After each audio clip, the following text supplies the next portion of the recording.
By now, you probably know what a data scientist is. Anyone engaged in extracting real meaning from the vast swaths of data available today can be considered a data scientist. However, data science is nothing new. The idea and even the name have been around since as early as the 1960s, when the term meant computer science more than anything else. This origin in computer science set the stage for the roles of data scientists in the decades to come. See, data scientists aren't just statisticians. According to Wikipedia, the disciplines of data scientists include domain expertise, data engineering, visualization, advanced computing, an understanding of the scientific method, and, yes, math and statistics. But to use data science successfully in the workplace, a firm must fill these roles completely. And while a data science PhD might be capable of taking on the challenge alone, the Wall Street Journal says firms are unlikely to find one. 80% of data science jobs created between 2010 and 2011 have yet to be filled. In lieu of waiting on Dr. Data Science, though, the Wall Street Journal says a data team will do just fine.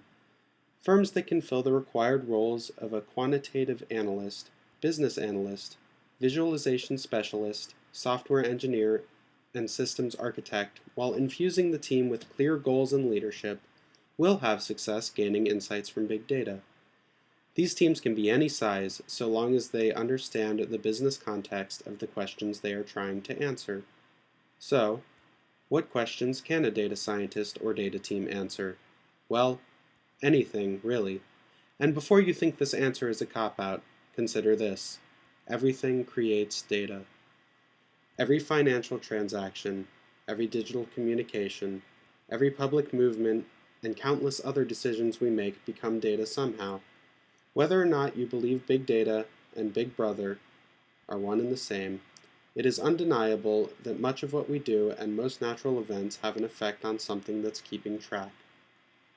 Some of the data points we create are readily apparent, from Facebook posts and Netflix views to airplane rides and credit card transactions.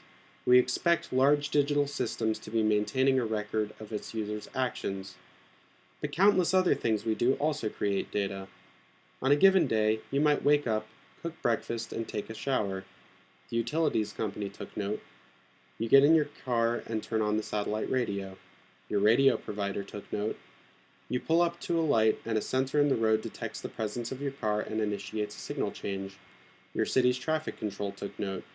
You turn on your smartphone's navigation app and get stuck in traffic. You swipe your card to get into the work garage, and your smartphone connected to the Wi-Fi network automatically. You take the elevator up to the office. At lunch you go to your favorite restaurant and pay by credit card. You're feeling a little under the weather and Google your symptoms. At the pharmacy on the way home, you scan your loyalty card and buy some cold medicine. I could keep going, but you get the idea.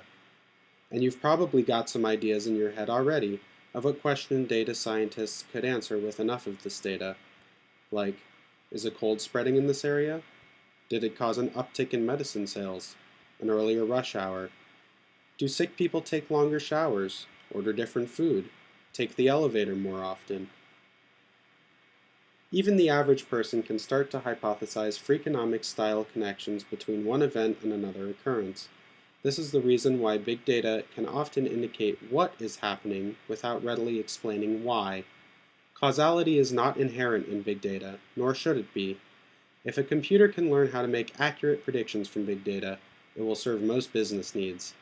Figuring out why is currently a better task for our friend Dr. Data Science, and that's why she's a business analyst, too. A mathematician's view of a world explained by numbers has never been more real than it is today. There are now more devices than people on the internet, helping create more data than we can fathom, and the apparent chaos of daily life is starting to look like a matrix-style code running down a computer screen. Soon, education and business will catch up. Data science programs will surge in popularity, and firms will be able to fill their vacant jobs with qualified data scientists. With that, the correlation, causality, and context of real-world occurrences will be at the fingertips of decision makers.